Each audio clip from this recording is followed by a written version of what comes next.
नमस्कार, दिन भर की बड़ी खबरों में आपका स्वागत है। आज की खबर में बात होगी, कल से आचार संहिता लागू, लोकसभा चुनाव की तारीखों की घोषणा की। वहीं चुनावी चंदे की लिस्ट जारी करते ही 3 बड़े खुलासे, चंद्रचूड़ ने पकड़ा एसबीआई के झूठ की और चुनाव से पहले पूरी घिरी योगी सरकार, सैफई में मासूम के साथ कुछ ऐसा, धरने पर बैठे हजारों लोगों की, साथ ही बिहार में नए मंत्रियों की शपथ, नीतीश के साथ हुए धोखे की। इधर बुरे फंसे बीजेपी के पूर्व सीएम येदियुरप्पा, लगा पाक्सो की। और खबर के अंत में बात होगी बीजेपी की तीसरी लिस्ट और चुनावी चंदे के पुलवामा कनेक्शन की। इसी के साथ आज दिन भर की सभी प्रमुख खबरों को विस्तार से जानेंगे। उससे पहले एक नजर सुर्खियों पर। सैफई मेडिकल कॉलेज की छात्रा का शरीर मिला, 1000 छात्र बैठे धरने पर, इमरजेंसी सेवा बंद। अखिलेश यादव बोले, सरकार नारी का न मान बचा पा रही न जान। लोकसभा चुनाव की तारीखों का ऐलान कल, चुनाव आयोग दोपहर 3 बजे शेड्यूल जारी करेगा, 7 फेज में हो सकती है वोटिंग। हमारे आदेश के बाद भी आपने, सीजीआई चंद्रचूड़ ने एसबीआई को लगाई फटकार, मांग लिया जवाब। ईडी और आईटी की रेड पड़ते ही इन 3 कंपनियों ने धड़ल्ले से खरीदे इलेक्टोरल बॉन्ड। लोकसभा चुनाव के साथ ही अभी ने 4 राज्यों में भी इलेक्शन, कहां ऐलान की तैयारी। चुनाव आयुक्तों की नियुक्ति पर सुप्रीम कोर्ट का सवाल, सरकार से पूछा, केस पेंडिंग था तो नियुक्ति क्यों की, 21 मार्च तक मांगा जवाब। राहुल आज महाराष्ट्र के ठाणे पहुंचेंगे। कल नासिक में त्र्यंबकेश्वर ज्योतिर्लिंग की पूजा की थी। 17 मार्च को मुंबई में खत्म करेंगे न्याय यात्रा। कर्नाटक के पूर्व सीएम येदियुरप्पा पर पॉक्सो का केस, आरोप रेप केस में मदद मांगने गई नाबालिग को कमरे में खींचा, येदी बोले सब झूठ है। जनरल वीके सिंह, वरुण गांधी, ब्रजभूषण समेत 24 सीटों पर अब खत्म होगा इंतजार, दिल्ली में मीटिंग। नीतीश कैबिनेट का विस्तार आज, जानिए किसने किसने राजभवन में ग्रहण किया शपथ। क्या पाकिस्तानी कंपनी ने दिया बीजेपी को चंदा, लोग बोले पुलवामा कनेक्शन के बाद हब पावर कंपनी ने इलेक्टोरल बॉन्ड खरीदे, जाने सच्चाई। नकुल ने साधा सरकार पर निशाना, पेट्रोल के दाम कम होने को लेकर मोदी सरकार पर बोला, यह चुनावी फंडा है, 50% कम होने चाहिए दाम। इन पाकिस्तानियों की इतनी हिम्मत, शरणार्थियों के विरोध पर फिर भड़के केजरीवाल।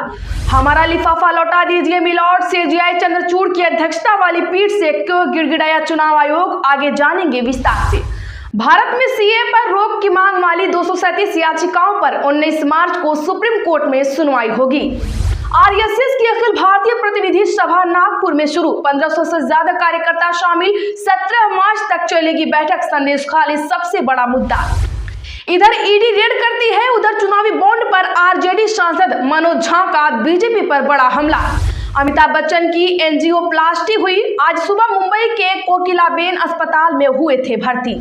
पता चल गया लोकसभा चुनाव का ऐलान कब होगा, जानिए यूपी में कितने चरणों में हो सकती है वोटिंग।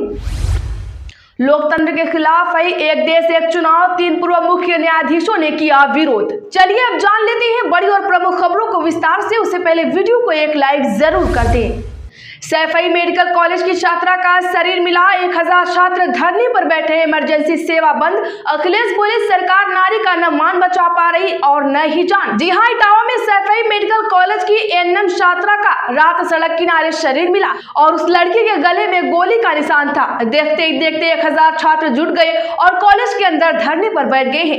इमरजेंसी सेवाएं बंद कर दी गई हैं। हंगामा बढ़ता देखकर एसएसपी संजय कुमार वर्मा फोर्स के साथ कॉलेज पहुंचे, छात्रों को समझाने की कोशिश की, मगर छात्र अपनी जिद पर अड़े हैं। उनका कहना है कि आरोपियों की जल्द से जल्द गिरफ्तारी की जाए। लोकसभा चुनाव की तारीखों का ऐलान कल, चुनाव आयोग दोपहर 3 बजे शेड्यूल जारी करेगा, 7 फेज में हो सकती है वोटिंग। दरअसल आम चुनाव 2024 और राज्य विधानसभाओं के कार्यक्रम की घोषणा करने के लिए चुनाव आयोग शनिवार 16 मार्च को प्रेस कॉन्फ्रेंस करेगा। यह नई दिल्ली के विज्ञान भवन में दोपहर 3 बजे आयोजित होगी। इसे चुनाव आयोग के सोशल मीडिया प्लेटफॉर्म पर लाइव स्ट्रीम किया जाएगा। वहीं कयास लगाए जा रहे हैं कि 543 सीटों के लिए 2024 के लोकसभा चुनाव 7 या 8 फेज में हो सकते हैं। इसके साथ ही उड़ीसा, सिक्किम, अरुणाचल प्रदेश और आंध्र प्रदेश में विधानसभा चुनाव की तारीखों का ऐलान भी होगा। इसके साथ ही पूरे देश में आचार संहिता भी लागू हो जाएगी।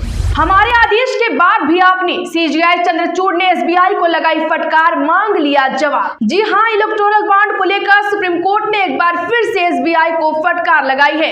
एसबीआई द्वारा बिना यूनिक नंबरों के इलेक्टोरल बॉन्ड का डेटा पेश करने पर सुप्रीम कोर्ट ने नोटिस जारी कर जवाब मांगा है। सुप्रीम कोर्ट ने आज कहा है कि भारतीय स्टेट बैंक यानी एसबीआई को राजनीतिक दलों द्वारा प्राप्त चुनावी बॉन्ड की यूनिक अल्फा न्यूमेरिक नंबर खुलासा करना चाहिए था। ईडी और आईटी की रेड पड़ते ही इन 3 कंपनियों ने धड़ल्ले से खरीदे इलेक्टोरल बॉन्ड। दरअसल इलेक्टोरल बॉन्ड को लेकर चुनाव आयोग की ओर से दी गई जानकारी में सामने आया है कि कई कंपनियों पर सीबीआई, ईडी और आईटी की रेड पड़ चुकी है। इनमें से भी 3 कंपनियों ने जांच एजेंसी की कार्रवाई के दौरान इलेक्टोरल बॉन्ड खरीदे हैं।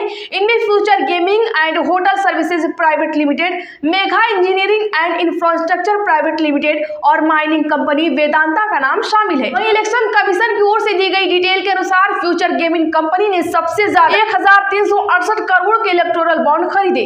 कंपनी के कार्यालयों पर 2019, 2022 और 2024 में ईडी ने छापेमारी की थी और इसी दौरान कंपनी ने धड़ल्ले से इलेक्टोरल बॉन्ड खरीदे हैं। तो क्या दर्शकों ईडी का इस्तेमाल वसूली के लिए हो रहा है? कमेंट जरूर करें।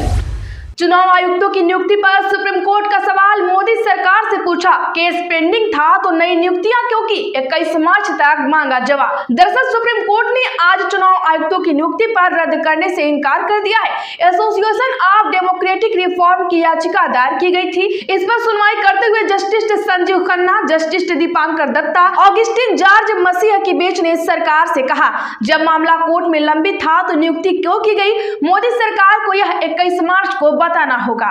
भारत जोड़ो न्याय यात्रा का 62वां दिन। पालघर में राहुल गांधी बोले, मेहनत करने में महिलाएं कभी पीछे नहीं हटती, उनके लिए गृह लक्ष्मी न्याय गारंटी। दरअसल कांग्रेस भी भारत जोड़ो न्याय यात्रा का शुक्रवार 15 मार्च को 62वां दिन हो गया है। आज यात्रा महाराष्ट्र के पालघर पहुंची। यहाँ राहुल गांधी ने कहा कि घर हो या दफ्तर, मेहनत करने में महिलाएं कभी पीछे नहीं हटती और उनकी इसी मेहनत को कांग्रेस की गृह लक्ष्मी न्याय गारंटी का सलाम है। भावी पीढ़ी के पालन पोषण के लिए पूरा देश नारी शक्ति का कृतज्ञ है। साल की 1 लाख रुपए की राशि न केवल उन्हें मजबूत करेगी बल्कि एक झटके में गरीबी का खात्मा भी करेगी। कर्नाटक के पूर्व सीएम येदियुरप्पा पर पॉक्सो का केस, आरोप केस में मदद मांगने गई नाबालिग को कमरे में खींचा। जी हां, कर्नाटक के पूर्व मुख्यमंत्री और सीनियर बीजेपी नेता बीएस येदियुरप्पा पर पॉक्सो एक्ट के तहत एफआईआर दर्ज हो गई है। पूर्व सीएम के खिलाफ एक नाबालिग लड़की से छेड़छाड़ करने के आरोप में एफआईआर दर्ज की गई है। मामला 2 फरवरी का बेंगलुरु का है। लोकल पुलिस स्टेशन में एफआईआर की गई है। इधर येदियुरप्पा ने कहा कि मुझ पर लगे सभी आरोप झूठे हैं, लेकिन मैं अभी ये नहीं कह सकता इसके पीछे कोई राजनीतिक मकसद है भी या नहीं। जनरल वीके सिंह, वरुण गांधी, ब्रजभूषण समेत 24 सीटों पर अब खत्म होगा इंतजार, दिल्ली में मीटिंग। दरअसल भाजपा की ओर से अब तक देश के कई राज्यों की 267 लोकसभा सीटों पर भाजपा ने उम्मीदवारों की घोषणा कर दी है। यूपी के भी 50 कैंडिडेट के नाम आ चुके हैं और 6 सीटें सहयोगी दलों को दी जा चुकी हैं।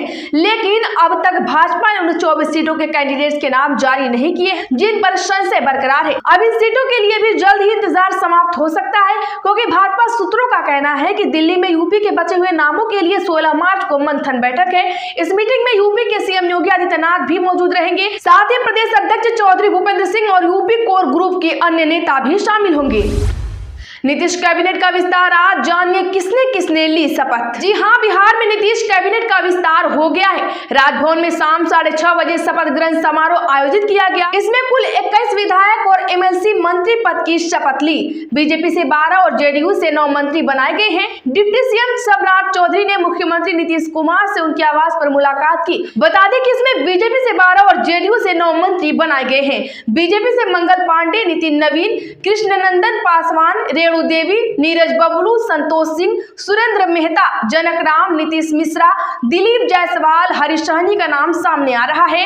वहीं जेडीयू से लेशी सिंह, जयंत राज, महेश्वर हजारी, जमा खान, मदन सहनी, सुनील कुमार, रत्नेश सदा और शीला मंडल, अशोक चौधरी को मंत्री बनाया गया है। क्या पाकिस्तानी कंपनी ने दिया बीजेपी को चंदा? लोग बोले, पुलवामा घटना के बाद हब पावर कंपनी ने इलेक्टोरल बॉन्ड खरीदे। जी हां, चुनाव आयोग ने गुरुवार 14 मार्च को इलेक्टोरल बॉन्ड का डेटा अपनी वेबसाइट पर जारी कर दिया। वेबसाइट पर 763 पेजों की 2 लिस्ट अपलोड की गई है।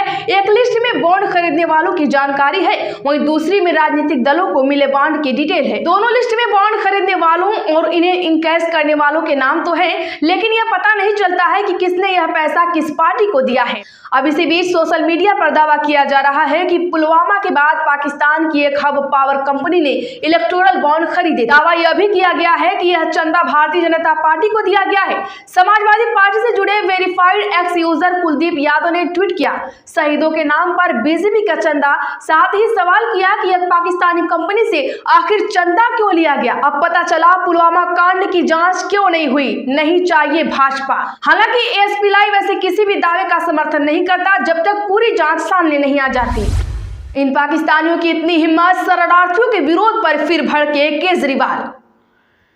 दरअसल दिल्ली के मुख्यमंत्री अरविंद केजरीवाल एक बार फिर हिंदू शरणार्थियों के विरोध पर भड़क गए हैं। केजरीवाल ने सोशल मीडिया प्लेटफॉर्म एक्स पर नाराजगी जाहिर करते हुए कहा कि इन पाकिस्तानियों की हिम्मत, पहले हमारे देश में गैर कानूनी तरीके से घुसपैठ की, हमारे देश का कानून तोड़ा, इन्हें जेल में होना चाहिए था। इनकी इतनी हिम्मत हो गई कि हमारे देश में प्रदर्शन कर रहे हैं, हुड़दंग कर रहे हैं। CAA आने के बाद पूरे देश में पाकिस्तानी और बांग्लादेशी फैल जाएंगे और लोगों को परेशान करेंगे। आप इस बात से सहमत है? कमेंट जरूर करिए। खबरों में इतना ही। जानकारी अच्छी लगी हो तो वीडियो को लाइक करिए। रोज कैसी ताजा अपडेट के एएसपी लाइव को भी सब्सक्राइब करके बगल में घंटी का निशान जरूर दबा लें। खबरों को ज्यादा से ज्यादा लोगों में शेयर कर दें।